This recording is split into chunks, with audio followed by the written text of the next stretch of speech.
Hello good morning students. Last video में આપણે ધોરણ 8 અને એની અંદર સ્વાધ્યાય પોથીમાં પાઠ નંબર 3 જોઈ રહ્યા હતા।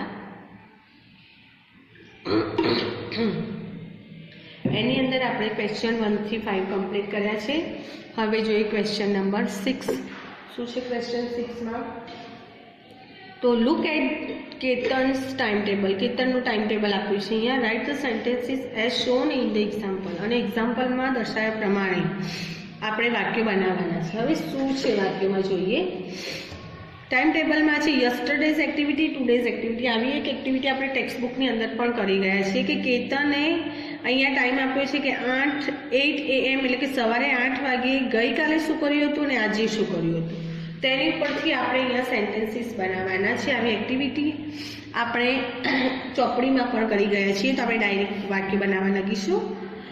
જો પહેલું આપણને આપ્યું છે કે yesterday at 8 AM Ketan was doing his homework. Today at 8 AM he is eating his breakfast। અહીંયા ફરીથી કેતન માટેની જ વાત છે એટલે એના માટેનો સર્વનામ he નો ઉપયોગ કરવામાં આવ્યો છે। હવે બીજું સેન્ટેન્સ બનાવીએ આપણે।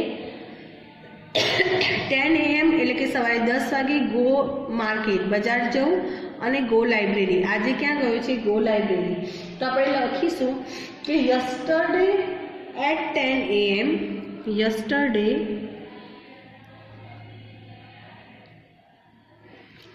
એટ 10 AM શું થયું છે? Ketan was going to the market. Ketan was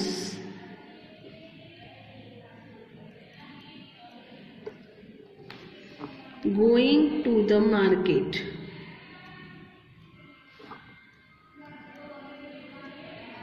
okay, અને આજે શું છે? તો today at 10 AM today at 10 AM क्या जई रह्यो छे? तो लाइब्रेरी। तो ही इज, जो अहींया आपणे वॉज नो उपयोग करीशुं, यस्टरडे छे એટલે टुडे આવ્યું એટલે इज નો ઉપયોગ કરીશું। He is going to the library. He is going to the library.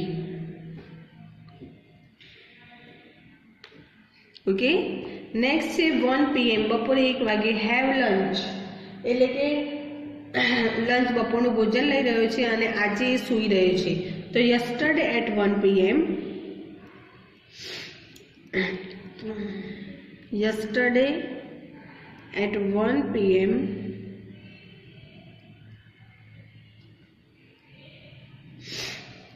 Ketan was having lunch। Ketan was having lunch।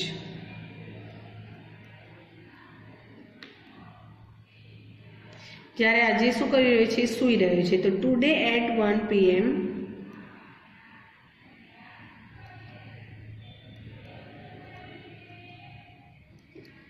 he is sleeping।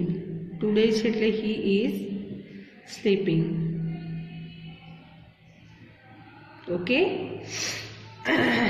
Next જોઈએ આગળ શું છે। હવે આપ્યું છે આપણને 4 PM।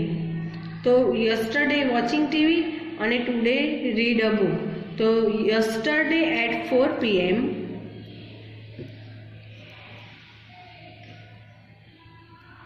yesterday at 4 PM શું કરતો હતો? તો Ketan was watching TV। Ketan was watching TV.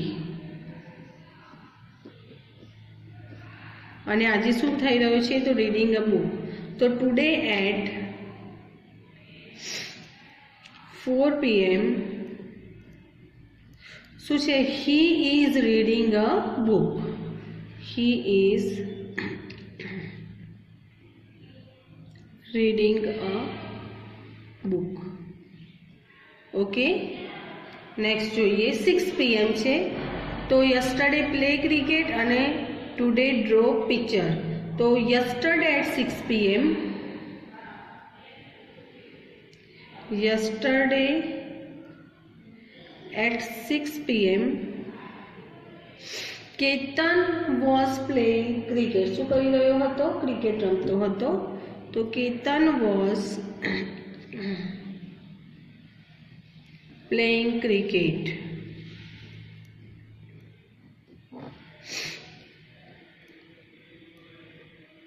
Okay, હવે આજે શું કરી રહ્યો છે? તો ડ્રોઈંગ પિક્ચર દોરી રહ્યો છે. તો today at 6 p.m. he is drawing a picture. Today at 6 p.m. he is drawing a picture. Drawing a picture. Okay, next જોઈએ 8 p.m. तो यस्टरडे શું કરતો હતો? 8 p.m. એટલે રાત્રે 8 વાગે ડિનર. અને આજે ટુડે તો લિસનિંગ મ્યુઝિક. તો yesterday at 8 p.m.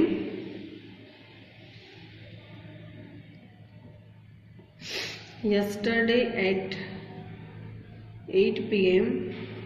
Ketan was eating dinner. Ketan was eating dinner. જ્યારે આજે શું કરી રહ્યો છે? Listening music. તો today at 8 p.m. Today at 8 p.m. શું કહે છે? he is listening music. he is listening music. A music સાંભળી રહ્યો છે. ઓકે, નેક્સ્ટ જોઈએ 10 p.m. તો યસ્ટરડે શું કરતો હતો? અરેન્જિંગ બુક્સ અરેન્જ કરતો હતો. જ્યારે ટુડે આજે શું કરી રહ્યો છે? Go to bed. ગો બેડનો મતલબ થશે સૂઈ જવું. આજે સૂઈ ગયો છે. ઓકે, તો સેન્ટેન્સ બનશે yesterday at 10 p.m.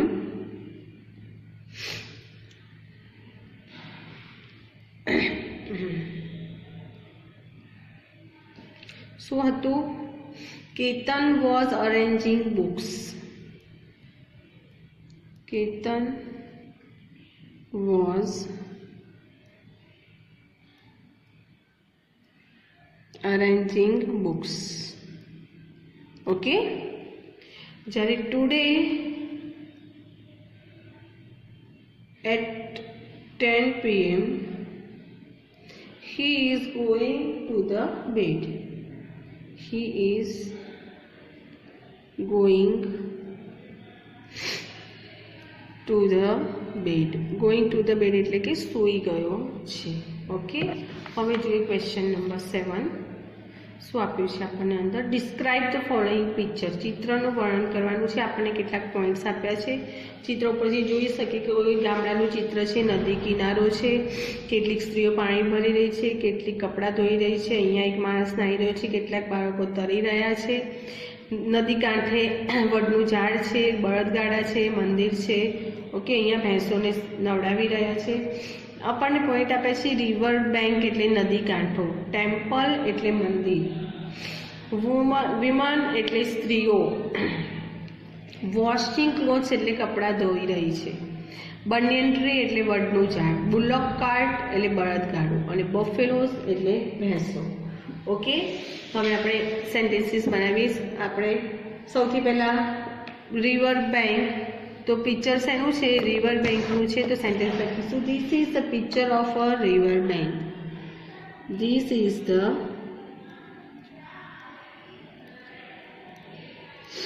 Picture of a river bank. A river bank નદી કાંઠાનું ચિત્ર છે. હવે શું છે ત્યાં? તો પહેલું ટેમ્પલ આપ્યું છે. તો there is a temple on the river bank. અહીંયા મંદિર છે. તો ક્યાં છે? નદી કાંઠે. તો there is a temple on the river bank. There is a temple on the river bank.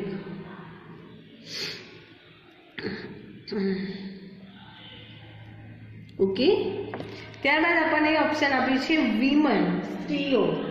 તો જો આપણે એમની ઉપરથી બે સેન્ટેન્સ બનાવી શકીએ. કેટલીક સ્ત્રીઓ પાણી ભરી રહી છે ને કેટલીક કપડાં ધોઈ રહી છે. આપણને વોશિંગ ક્લોથ્સ પણ આપ્યું છે. ઓકે, તો બે સેન્ટેન્સીસ બનાવી શકીએ કે a few women are washing clothes on the bank of the river. A few women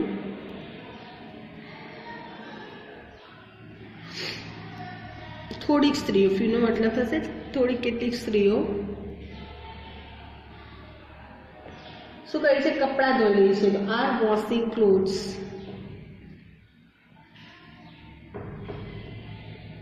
washing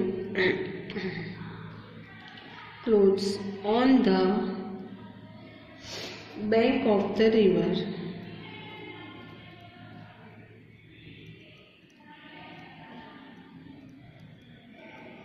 જ્યારે થોડીક શું કરી રહી છે?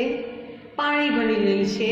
દેખાય છે આપણને ચિત્રમાં અહીંયા કેટલીક સ્ત્રીઓ શું કરે છે? પાણી ભરી રહી છે. તો some women are filling water in their pots, ગળામાં, માટલામાં. તો some women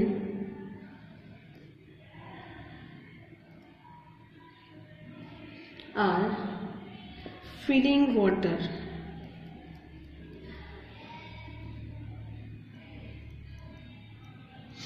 in their pots. ગળામાં પાણી ભરી રહી છે. ઓકે, ત્યારબાદ આપણું ઓપ્શન આપ્યું છે બનિયન ટ્રી. આપણે એને લઈને એક સેન્ટેન્સ બનાવીએ. તો there is a big banyan tree on the bank of the river. નદી કાંઠે એક મોટું વડનું ઝાડ છે. જો નદી કિનારે છે એટલે લખી શકીએ કે there is a big banyan tree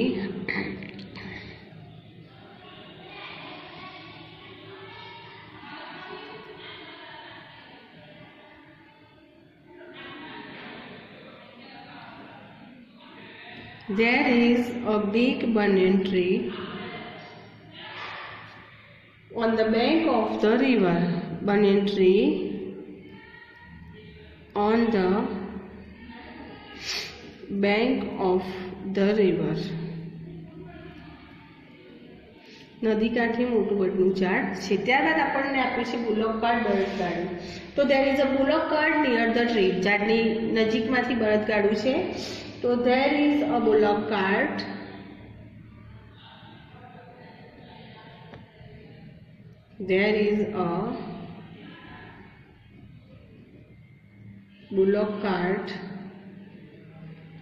near the tree. Okay, તમે નિયર ધ બનિયન ટ્રી લખો તો પણ ચાલે. પછી શું છે? બફેલોસ. તો some buffaloes are also in the river. Some buffaloes are also in the river.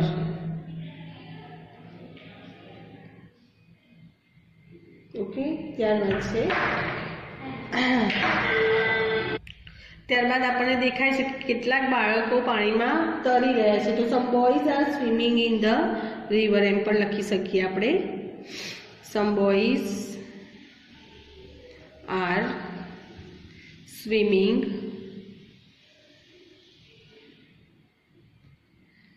In the river. Okay, એના સિવાય પણ આપણે ઘણા સેન્ટેન્સીસ બનાવી શકીએ, જેમ કે a man is bathing in the river, સ્નાન કરી રહ્યો છે. Okay, some people are sitting under the banyan tree. આપણે એને લગતા બીજા બે ચાર વાક્યો પણ આપણે આવા બનાવી શકીએ. તો આની સાથે આપણો અહીંયા લેસન નંબર 3 યુનિટ 3 સ્વાધ્યાય પોથીની અંદર કમ્પ્લીટ થાય છે. હવે પછીના વિડીયોમાં આપણે નવા યુનિટ સાથે મળીશું. Okay, thank you students.